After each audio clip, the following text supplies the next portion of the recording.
What's going on, everybody? David Townsend here. Hope you guys are having an awesome day. This week, I'm starting a series called Becoming the Right Person, and I'm excited about it. This is going to go on for the next few weeks. I'm going to cover some things that are going to be really, really key for all of you. And in this first part, what I want to go over with you is what I'm calling creating a following. Creating a following. And here's the question that I get a lot of times from tons of people is, how do I get people to follow me? I hear, David, how do I get people to follow me? I just can't seem to get anybody to want to do this with me, or I can't get anyone to follow me. Why is that? What's going on with that? So I want to just absolutely hammer that question today and really talk to you guys about something that I think is one of the, if not the most important characteristic and component to you creating an amazing life and especially becoming successful in world ventures. And I'm going to give it to you in one word. This is really the thing that it takes in order to get people to follow you. So I would write this word down. Here it is. It's influence. Influence. And I actually found the definition of influence. So I'm going to read it to you really quick so you understand what is influence. What does that mean exactly? Here's what I got when I looked up influence is the ability to affect the actions, behaviors, and opinions of others. So it's your ability to affect other people.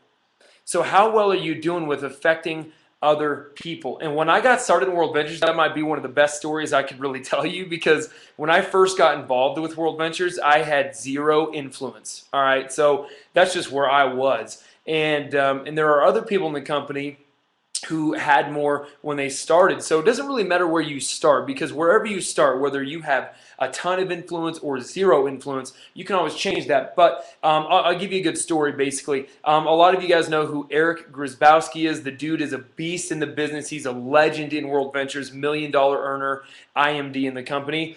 Eric, when he first got started, this will totally annoy you. When he first got started, his first 60 people that he showed this to, he went 60 for 60. All 60 people said yes to him and signed up with him. See, and that's like a record in the company. And I actually have a record as well, so I'm going to tell you about the record that I have, and it's kind of in the same area as Grizz. So my record is I had the most people tell me no up front. I basically went 0 for 60 in the beginning. I think I had like my parents sign up, which I think it was just out of pity. I don't know, talk to my mom and dad, but I didn't have a lot of people follow me when I first got started. That was not my story. I did not go 60 for 60. I literally had almost everybody tell me no when I first got started. And so what's the difference? What is the difference between a guy like Grzybowski who goes 60 for 60 and me who couldn't get anybody to follow him? What's the difference? It's influence. See, here's what I know is a lot of people in the business, they're always blaming other things, and it's really easy to do that. I hear people say, well, I'm too young, or I'm too old, or I just don't know the right people. They're always making it about all the outside circumstances. It's never, oh, well, maybe I should really actually reflect and look inward and see what's going on inside as to why I'm not winning. It's always an outside circumstance. Oh, my friends just don't have the money or whatever. They're always using an excuse. So it's when you can remove your excuses and remove all the outside circumstances, because it's never about the outside circumstances. All right, it's always about you. Good example, in World Ventures, we all have the same company. Eric Grzybowski and I had the same company. We had the same product, same presentation, same training system. Everything was the same. So what's the difference? The only variable was me. It was my influence, or lack thereof influence, when I first got started. So that's what you have to understand, is it basically is all about influence on how well are you, or how well do you do at getting people to follow you. I've got some good news. If you're sitting here right now and you're like, oh my gosh, that's why I can't get anyone to do this thing with me, what do I do? Just know that there's hope. I've got some good news for you. Influence is not natural. It is learned. Influence is a skill that you can develop. And I am just living proof that that is a true fact, because when I got started, I had zero of it. I'm telling you, you might not have known me when I first got started. Talk to any one of my friends or family members that knew me when I first got started in World Ventures, and they will absolutely confirm that that's a fact. So I had to learn a lot of these things. So what I want to talk to you about now is learning how to become influential.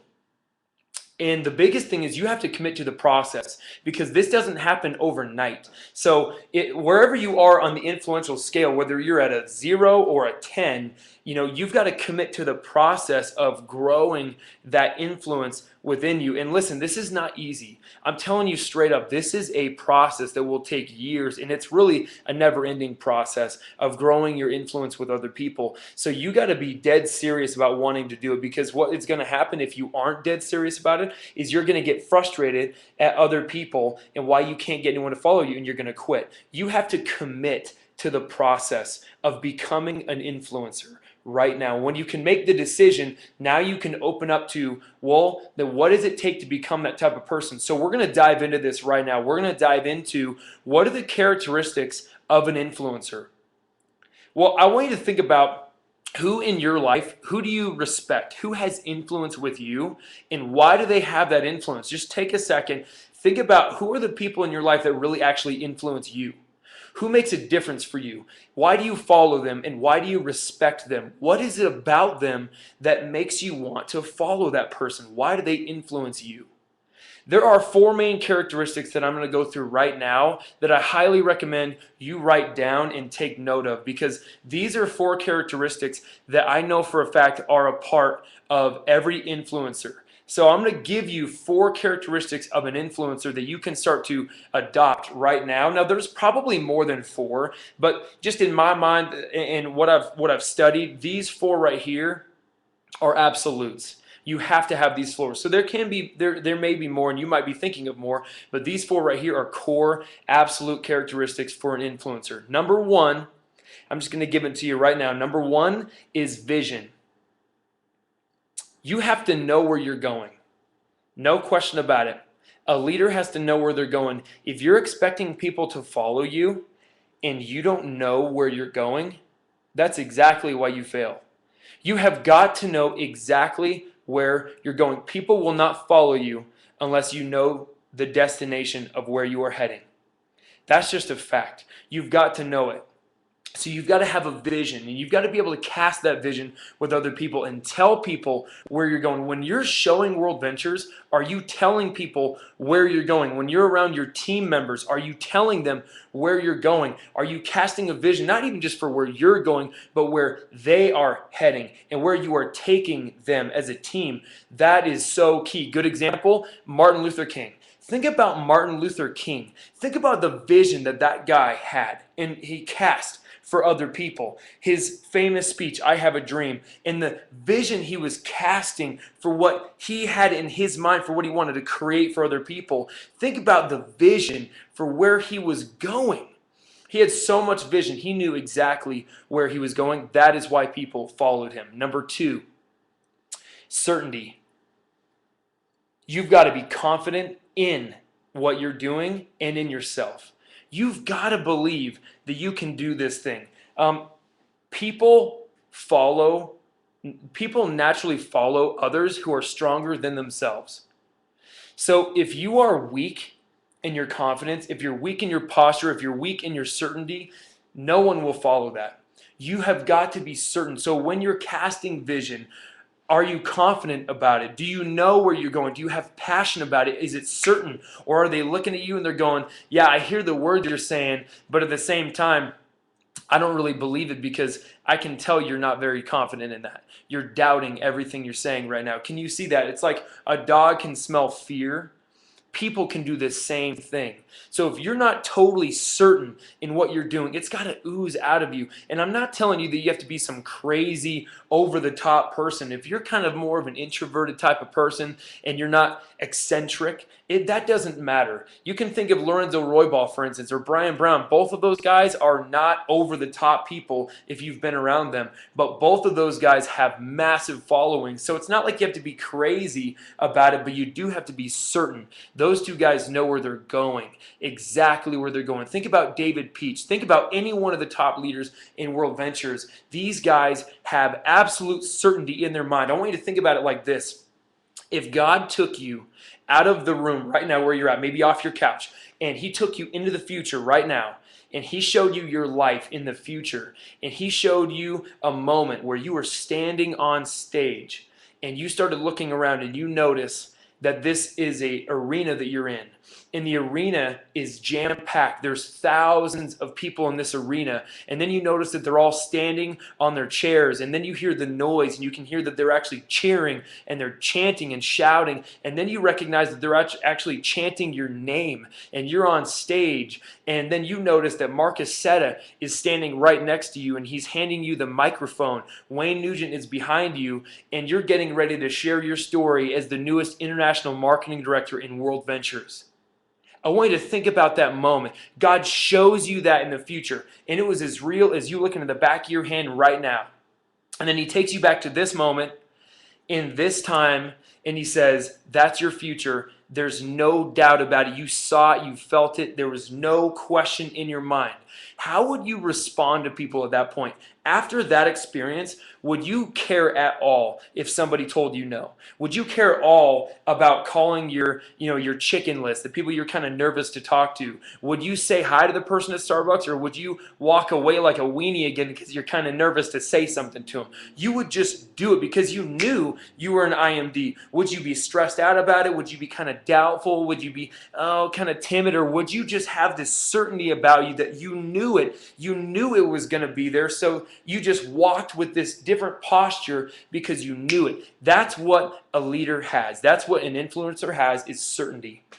Number 3, integrity. This is so big. The best way I can describe integrity to you is being the same person all the time. Your words and your actions are congruent. So what you do and what you say are the same. There's no difference.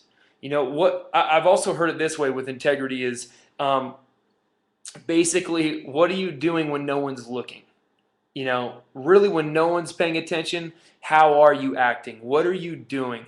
You've got to have integrity, and really integrity also connects with trust, and people have to trust you. And I'll give it to you like this. People won't buy from you unless they like you and trust you. They've got to trust you. So you have got to have integrity with what you're doing. And man, I could think of so many examples of this, but you've just got to be somebody who other people can trust. And they know that you are the same person all the time. They know that they can tell you something, and then later down the line, they're not going to tell other people. I mean, how many of you have had an experience where you said something to someone else in confidentiality, and then a week later you realize that now other people know about it because that person went out and blabbed what you told them when you thought you could trust them. Did you gain trust or lose trust with them? Well, see, I don't want you to now think about, oh man, well, this person or that. Stop thinking about anyone else. I want you to completely think about this for you. How are you on this issue? Because we can all get better.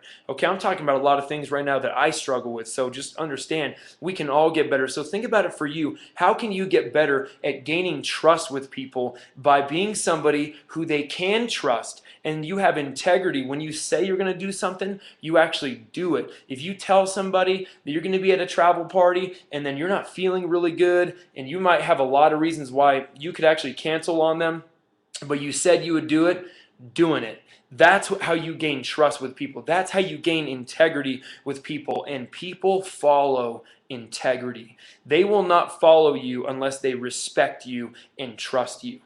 Number 4 is you've got to care. You've got to care. You've just got to care about other people. People don't care how much you know until they know how much you care. Do you care about other people? Friends first. I'll say it like this. When you're building a team, when you're building a group, and you start to develop bonds with people, it's friends first. you got to be a friend to them first. Because again, they got to know that you care. So you got to look to build friendships with people. And I'll get vulnerable here for a second with you guys and just tell you, I have struggled with this. This might be one of the biggest issues that I had for a long time and still to this day am working really hard on, is that building friendships and having people know that I really care about them. Because our natural tendency is to be selfish, right? That's just how we are. That's how human beings are. So we want to be selfish. And so a lot of you, you struggle with this, or some of you are good at this. But either way, we all struggle with a selfish nature at some point. And so I struggle with this. And I'll give you a good example. For a long time, I was so concerned with my own success. I was so concerned with me hitting the next level, that the people in my group that were actually going to be the ones who got me to the next level and helped me get there, I was so concerned about me hitting it that I forgot about what was important to them. And so because I didn't have any time for it, I was so focused on hitting the next rank and hitting my next goal that I couldn't have really cared less about what they were going through in their life. And so I missed moments, I missed opportunities to really show the people that I was leading, and the people that I was building this with, that I actually cared about them as friends. And so, I lost this bond for a long time with some people in my group because they didn't feel like I truly cared about them. It was like, oh yeah, David's just that guy who wants to hit the next level, and so, he'll hit me up if I need a travel party, or he'll hit me up to ask me how many people are going to the next training, or he'll hit me up to see what I did this week, but he won't ask me how I'm doing, how my family's doing, how this is going. See, how well do you know the people in your group? And I'm talking to myself right now. How well do you know the people in your group, and how much do you really care about them? When you're showing World Ventures to somebody, are you showing them because you want something from them, because you want to hit IMD, or is it because you want to take them with you and you want to help them hit their goals in their life? It's a much different deal. I mean, I'm telling you, that transition can change your whole life, and especially when you're leading people, because when they know you care and you can develop a connection with them and you can find out what they really want, and they actually know. See, the best way to really show people that you care is to actually care. And that's something you have to work on, and that's something that I had to work on. Great example of this is George Washington. George Washington was an influencer. And see, when George Washington was leading his army, back then, the army was extremely poor. They had almost no money. So in the winters, when it was really cold, they didn't have money sometimes for food or even boots or coats, things like that, and they were in the freezing cold. George Washington was a wealthy guy. And so he did have the money to be able to do all those things for himself. But here's what George Washington did. There could be an argument made that George Washington was the best leader in history over the last 1,000 years. And this is why he was regarded that way. The people that followed him would run through a brick wall for George Washington, because although George had the money to be able to do all those things, instead, he would stay in the winter with his men without boots, without coats, without food, and he would go and forbear all those things. He would basically give up all those things so he could be with his men. That's why they would run through a brick wall for that guy, because they knew he cared. How do the people around you in your life know that you care? Start to think about those things. So I think I gave you enough to really think about this week. So just let me recap. The 4 characteristics of an influencer are vision, certainty, integrity, and caring for other people. Those are the 4 guys. Next week, we're going to go on to the next part of this series. I can't wait to give you more information about this. It's going to be incredible. See you next week. Have a great day.